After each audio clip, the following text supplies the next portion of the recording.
What up, world? It's Mac. Tell me something slick and make it stick. Yeah, I'm back. But I just didn't come back with anybody. I came back with my player partner from the West Coast, Sultan Satire. Listen, stay tuned. Me and my partner, we gonna kick some game. He gonna tell you about all things what's happening with his music. He got a dope podcast, him and his buddies. We're gonna get into his music, though. We got a lot of shit to catch up on. He gonna tell me about which El Po Loco is still good, which one is not to go to. And we're gonna talk about that 405 traffic and how anybody can avoid that goddamn traffic. Bottom line, stay tuned. Me and my buddy be back in a second.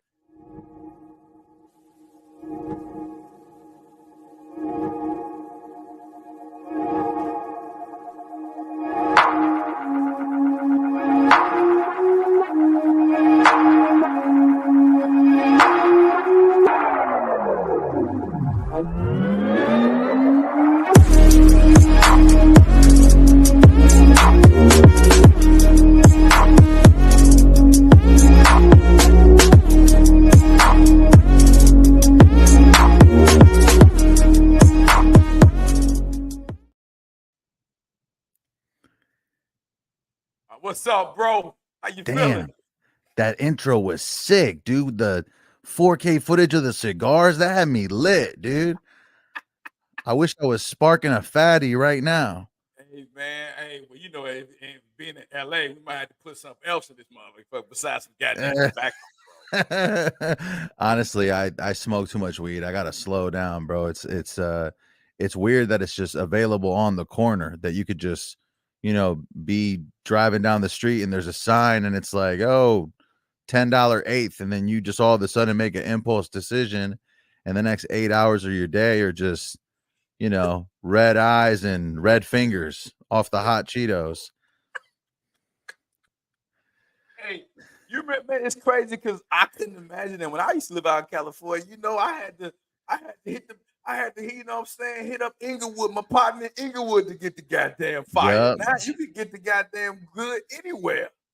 Right, all the drug dealers live in Inglewood. It's true, but so honestly, it still gets taxed.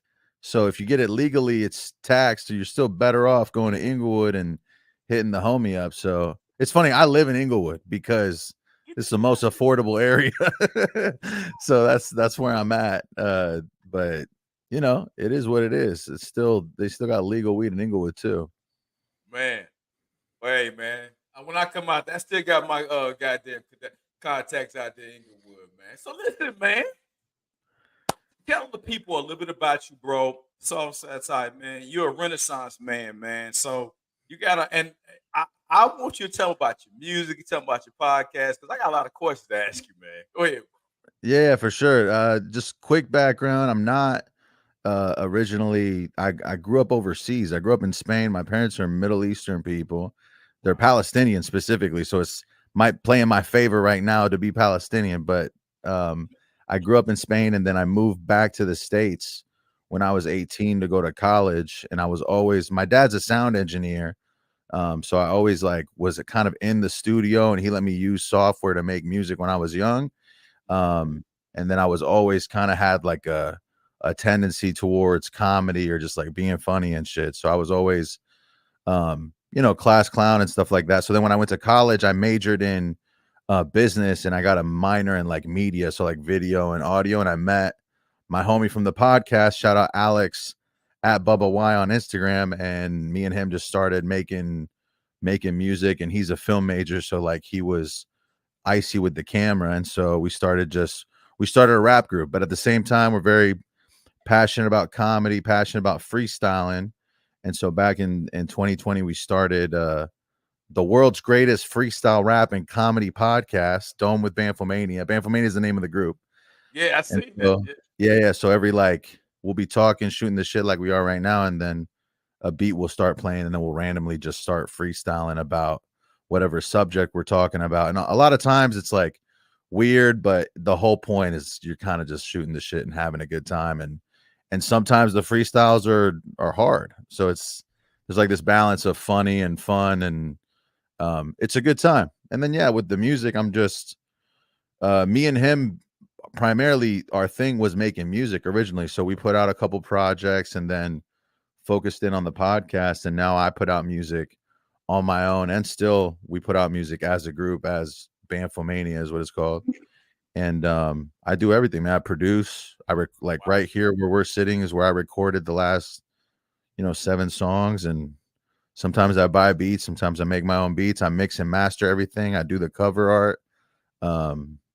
Yeah, no, I feel like you said I'm a Renaissance man, but nowadays, because of all the resources that artists have, it's not even impressive. You know what I'm saying? Like, you got a ton of independent artists out there who are just willing to do what needs to be done to put the music out there. It's like you have all the resources, you have YouTube, you have really affordable software. Anybody who's willing to just work hard and learn can do what I'm doing.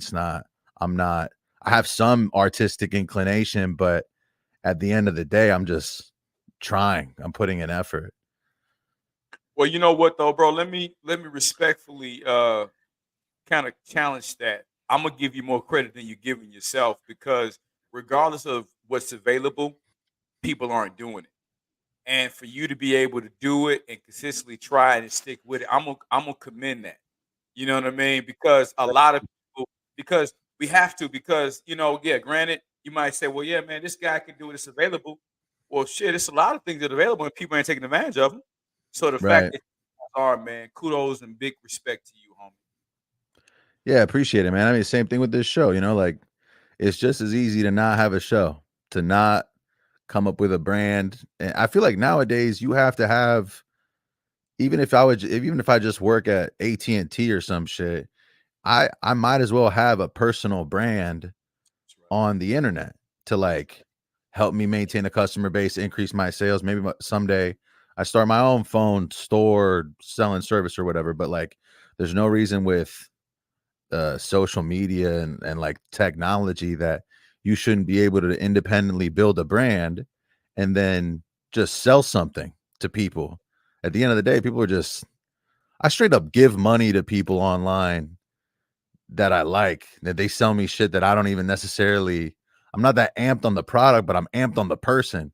And then I'm like, all right, whatever the fuck they're selling, I'm just gonna buy that shit because I'm amped on who this person is as a brand. But bro, but see again, that's seeing the opportunity, that's having a certain business acumen, because everybody, you can put people, if you can have an opportunity, but again, if you don't see that and seize the moment, you're seeing it from, and you're right, you're in the time, this is the fucking, bro, we're in the gold rush era of fucking individual brand building. Like, how you do not take advantage of your fucking personal brand? Like, you're in a time where it's ever the time to say, hey, look at me, look at me. This is the Right. look at me era, man. So I always like to, support and reach out to the homies across the aisle and say, man, I salute you for building your own individual brand and platform, bro. Because that's all you got is your name at the end of the day. No, it's true. I mean, at least, no, I think you're right. It is a gold rush type of time. I think it's easy to fall into the mindset of that it's oversaturated also, like, because you and I are doing this, and because it's pretty easy to do this, it's not that easy, but it's much easier than it was 20 years ago. Mhm. So then this space of doing an online show or music or art or whatever you're doing Right. can feel oversaturated because there's way more people making that first attempt because the barrier of entry is lower. So I feel like I sometimes uh kind of get worked up at how crowded the internet can feel. But then once I stop being on the internet, it goes away. I feel like if Yeah. I moderate myself and I stop swiping and I stop like paying attention to other people, and I focus on just, That's real. you're either making something or you're consuming something somebody else made. So it's just making sure that you're tilting the balance over to making rather than consuming. And I feel like if you find that balance, then it's not as bad. It's definitely the best time to be a creative, I think. Bro, you couldn't have said it better. And you know what, you're right. We all kind of struggle with that, if we're gonna be transparent, as you've been like, hey, listen, damn, it's like 50 million people that got this, that got a podcast, just putting music. True, but it's only one you. Nobody can do you better than you. Right. And when I go back to my individual, what makes me unique? What makes Max special? What makes my boy Sultan Satire? when we base our value on our individuality, can't nobody beat me at being me. And I Right. think, bro, what people are appreciating, what I've learned from doing my podcast, I'm sure you guys realize this as well. People are now starving for realness and authenticity. People are tired of people lying to them, bullshitting them, selling them a bunch of shit. Yeah, I know, man. You were the biggest dope dealer we ever heard, and you're rapping about it. Yeah, I get it. Yeah, man. I know. You went to the club and you fucked all the bitches. I get it. Okay. Yeah, right. Can we get? I mean, Yeah. that's why I liked your song of Sucking Stadiums. I can relate with that shit. It was everyday shit. Everyday shit that people really go through. And that's why I like what you're doing, bro, because you're talking about, and people are going to gravitate to what's real, homie. No, yeah, it's definitely, I appreciate it. Well, I think it's also difficult um to maintain a persona. Like obviously you got like a character that maybe is your artist name or your brand or whatever, but it has to be who you are basically, because otherwise you're not going to maintain this appearance of who you are if it isn't you. It's going to be difficult long term for it to be sustainable. And I mean, at the end of the day, there comes a, because I'm 30, you know what I'm saying? Like, I'm not 22 doing rap music. I'm at this point where like I'm trying to take care of my family, and like I'm trying to be like, I'm on a budget. I'm like reading about retirement investments and shit like that. You know what I'm saying? Like, Annuities and shit, annuities. yeah.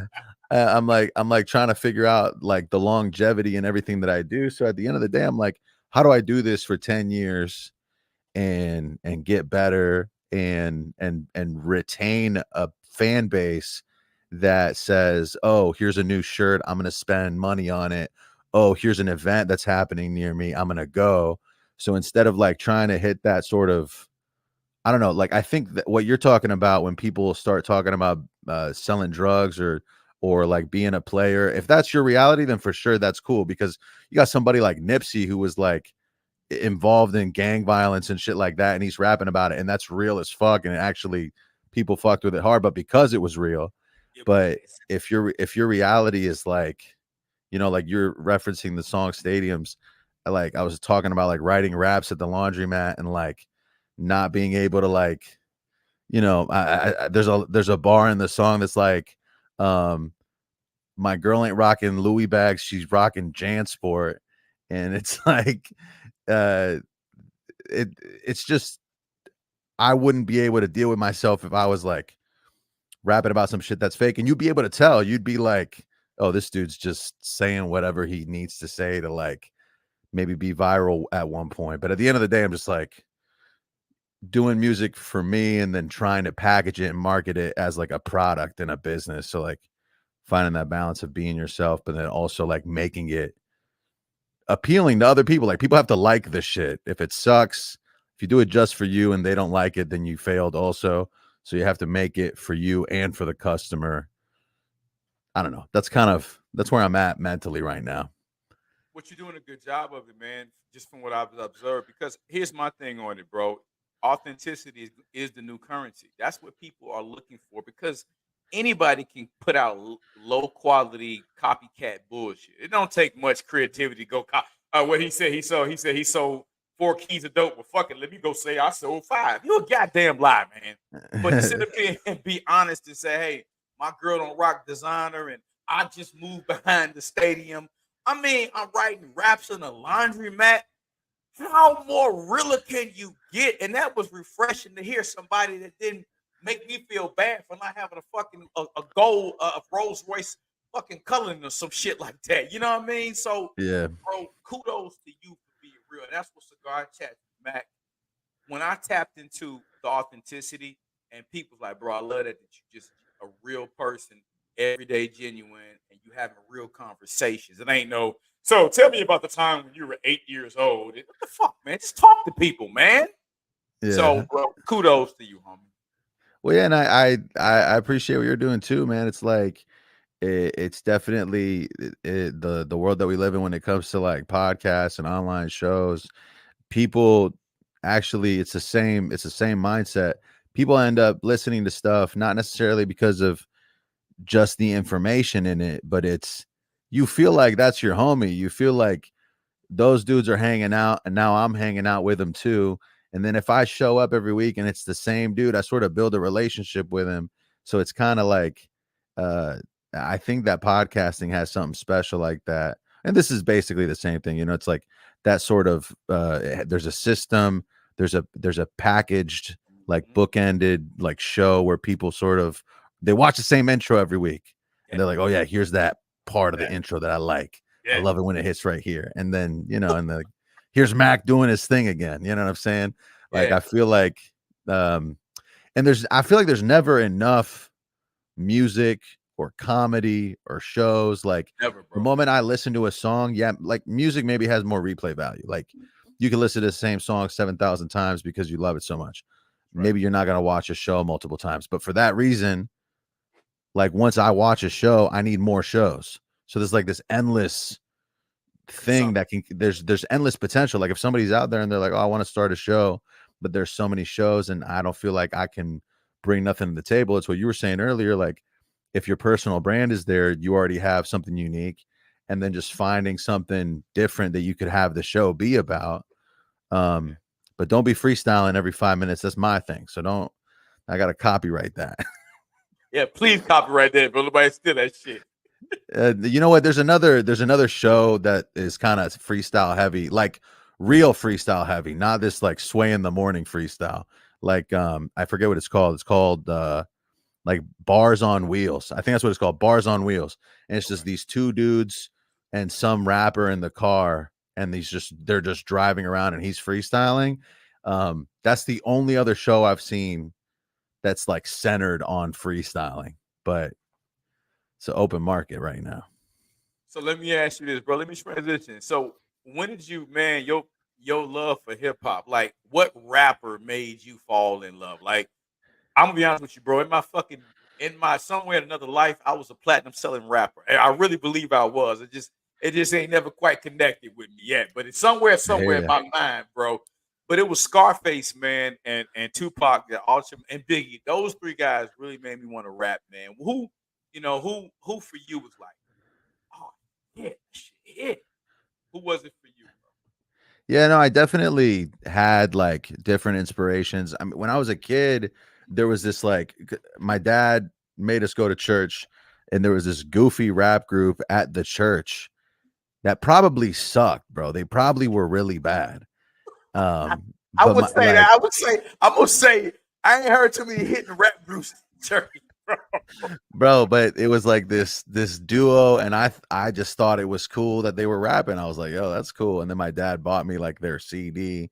But that was like when I was like 7 or 8. And then shortly after, like a couple years later, the babysitter that my parents had got us, like she would come to the house like once every other week when they would like go on a date or something, and she would watch us. She brought me like 3 or 4 Eminem albums, and this might have been like 2003 or some shit. So like Eminem had been popping for at least like, I think Infinite came out in 99, Slim Shady LP was 99, and then there was a couple more albums shortly after that. So it was around, I think, 2005, and I got like 4 Eminem albums all at the same time. And this is in Spain, so like nobody over there spoke English, but I spoke English because my parents are American citizens, so like we spoke English. So I just like, this babysitter didn't know what she was handing me. She was like, "Listen to this dude Eminem." So I listened to like Marshall Mathers LP, Encore. I guess Encore is just like a collage, and I think this is like before Relapse had come out. So like, and the Eminem Show. So those 3 albums really impacted me. And then like as I got older, like hearing so much Eminem, I was like, okay, I guess Biggie and Tupac are very important. And then I was really into the Ready to Die album specifically. I got like the baby from the Ready to Die album tatted on my arm. And my go-to karaoke song is Big Papa. If I'm ever at a karaoke, I could do Big Papa top to bottom, bar for bar. And that usually gets a nice little pop at the karaoke place. But yeah, I I bet think, the hell it does. You get a yeah. fucking big shit. Big Papa bought a bar. Go ahead. But yeah, I think Eminem and Biggie are definitely the biggest ones. And then I sort of had like, you know, as you become aware of other artists, you have those moments where you hear them and they give you that new inspiration. Like I went through a Ghostface Killer phase where I was like, oh, this shit is insane. And then at last year, I I knew Nipsey Hussle when he was alive, but I knew like the Victory Lap album. And then when he died and I was in LA, I was like, shit, apparently this dude was like more than just a rapper. And then I went back and listened to a lot of the projects and I was like, oh, this dude was like, it's like a movement. I had like a Nipsey renaissance last year. It was insane. So I think those are some of the people that I really look up to and admire, that kind of set me on my path. Well, bro, you can definitely tell, man, the influence. If anybody, hey, go stream my homie's song Stadiums, and I'll tell you what, you can hear. Hi, my name is Slim Shady. You can hear the influence. And I mean, he's not copying and biting. I'm not saying that, but you can hear Eminem, the the wittiness, the honesty, and the wordplay. You could definitely. He's gonna remind you. Like you're gonna be like, oh damn, yeah, he definitely was fucking goddamn eating goddamn fucking Tootsie Rolls and listening to fucking Eminem, whatever the fuck they was doing over there. No, yeah, I appreciate that for sure. No, it was a huge influence for me. I always talk about Eminem too much when he comes up because I was such a huge fan, and like I could literally kind of talk about facets of Eminem and different lyrics and just all this shit. But it's just like he's technically, in my opinion, the best rapper. And when I say technically, I'm referring to just like the way the words are put together technically. He's not he doesn't have like a message that is as impactful as like these other guys who have like a huge influence on their community. But and that's why you in the same conversation when you hear people compare Biggie and Tupac and you have people who like nonchalantly are just like, oh, Biggie's better than Tupac. Well, maybe technically, maybe from a technical hip hop standpoint, you might consider Biggie the superior lyricist, but Tupac's like impacting a generation, affecting like long-term culture in the West Coast and like across countries. So it's definitely there's a value in the message and there's a value in having an impact on people's like because music affects you emotionally. It affects you like how you perceive the world and like you might hear something and then be like, oh, I'm going to behave differently now, I'm going to dress differently now, I'm going to do all this. You can be influenced very heavily, and a lot of times people don't even get what the fuck Eminem is saying. Eminem will say something super difficult, it goes over your head twice. Like I missed 2 puns in the same line, I'm still on the one from before. Right. Yeah, He's hey man, I don't think M gets his respect, and maybe a lot of times it could be, hey man. And I'm gonna just say the elephant in the room, man. He's a white cat that's giving him the business. You know what I'm just right, gonna call. And and I get it, man. A lot of people might say, well, maybe it's being biased, or maybe, well, if he was a brother. No, the boy can flat out rap his ass off. I've heard him on other people's songs tearing their ass up. Some of the greats. right. So yeah, as Nas said, M murdered you on your own shit. Damn. Yeah, no, that's a good. Yeah, dude. Nas said it. You're right. Well, Yeah, it's man. also a matter of like relatability. Like we're all gonna relate differently. Like there's this rapper in out of Compton named Fat Kevin. Shout out Okay. Fat Kevin. He was on the podcast, Shout out, and Fat. What up, Fat Cat? Money to get you on the Cigar Chats with Mac, homie. he would do this. He's got a good vibe. But I was talking with him, and he was like telling me his top 5. We were having one of these rap conversations, and he said Currency, and I was like. And then I said Eminem, and he was like, I don't even. He didn't even understand what I was saying. But when I look at it, I don't even connect with Currency the way Fat Kevin from Compton connects with Currency. It's like a different reality, and he totally like he's hearing those songs and those lyrics in a way that I'm like mentally incapable of comprehending. Like that shit doesn't hit as hard for me as it hits for him. I might hear the beat, I might hear the flow, I might catch like a couple bars, but he'll say something that hits super deep on somebody else's like paradigm of existence, and they hear that shit and they're like, this is the best rapper ever. So it's just a matter of how you relate to each artist. And it's the same. That's the problem with Eminem, I think, is that a lot of people who are fans of hip hop might not relate with him specifically. It's a bunch of white kids who think Eminem is cool. And I mean, it turns out that that's good for album sales, It's but motherfucking phenomenal for albums. yeah. But culturally, we can't. I mean, obviously, culturally, hip hop was started and it's guarded by minorities. And we tend to look at it like, okay, you're an outsider or you're a visitor, and a lot of times, it's like Eminem. Can't nobody relate with that shit, man. But if you just listen on some hip hop shit, the boy say some shit. Right. Yeah. Well, and there's also like nowadays, because of the internet, there's hella people just rapping who aren't really hip hop at all. You know what I'm saying? Like fucking Katy Perry might drop 16 on you real quick just for fun. Like it's not, I don't think we like there isn't this like reverence for hip hop like there might have been 20 years ago.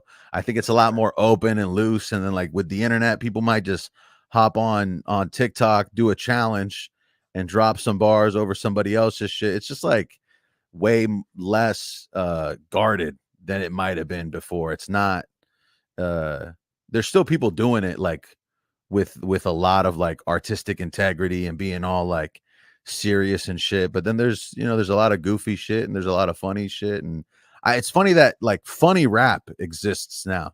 There's people who just make like the most popular person that you can think of is Lil Dicky, and he just makes funny rap music. But there's all these artists, or Zach Fox is another dude out of LA, I'm pretty sure, that says some wild shit on raps, and I think he's gone viral on memes because there's just this category of funny music now. I kind of find myself in that category sometimes because like I just like can't help but be funny with some of the shit that I be saying. But I think it's good. You don't want to take yourself too seriously, and it's kind of a crutch with rappers sometimes. But I think with you, man, listen to your music. Yeah, but you're a funny cat though. But it's humor mixed with wit and intelligence. But you still know how to put the medicine inside the candy, and that's kind of what I get from you. There's still gonna be some medicine inside this goddamn candy bar if you just would bite on it. So that's what I can appreciate about you. But it's your personality again, bro. You authentically you. We start talking, we fucking start laughing for 10 minutes before I hit the record button. That's just who you are. So you can't help but rock with you because that's who you are, man. Hell yeah. Now, question, bro. Let's pivot to the podcast, man. Tell the people a little bit about the podcast because you do say some funny shit. How do we get into that? I mean, I know your other buddy, man. He kind of took that on, but tell the people a little bit about that podcast and what makes that, really what pops. Yeah, so it was 2018. We originally started with three of us, and these dudes were really into podcasts. Like podcasting was kind of becoming popular or more popular, and I wasn't really into it. I was like, oh, this is kind of narcissistic. People are just gonna listen to me talk about my own shit for an hour. That seemed like the idea seemed crazy to me.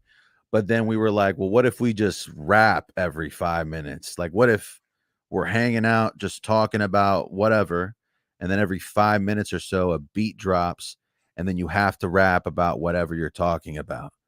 And when they came up with that idea, I was like, yeah, that's fun. Because we already were freestyling for fun, and the freestyles were always kind of funny, like saying shit that made people uncomfortable, like weird shit. You know what I'm saying? Like straight up, like people being like, what the fuck? Yeah, shit like that. So when we started doing the podcast, we then moved to LA, and one of the cats, not my homie who I've been friends with since college, this other dude that we were working with, ended up like, we didn't see eye to eye, and he ended up moving home. So then we rebranded and started over in 2020 with just the two of us, which were the original kind of two from the music group from the beginning. So like the original Banfomania is what the group is since 2013. The original two of us started over from day one. And it was actually R.I.P. Kobe. It was on the day Kobe died that we did our first episode. And I'm pretty sure we rapped about the helicopter crashing because that's what we were talking about. And then the beat dropped and we started rapping about it.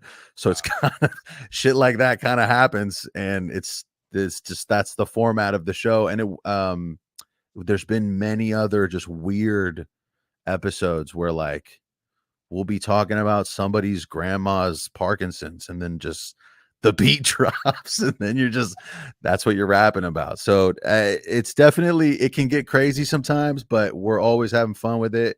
And it was actually been very helpful for me because over the last 3 years, going to be 4 years in January, we've built this network of different hip hop artists and illustrators and videographers because that's who we have on. So we have rappers, illustrators, videographers, some comedians.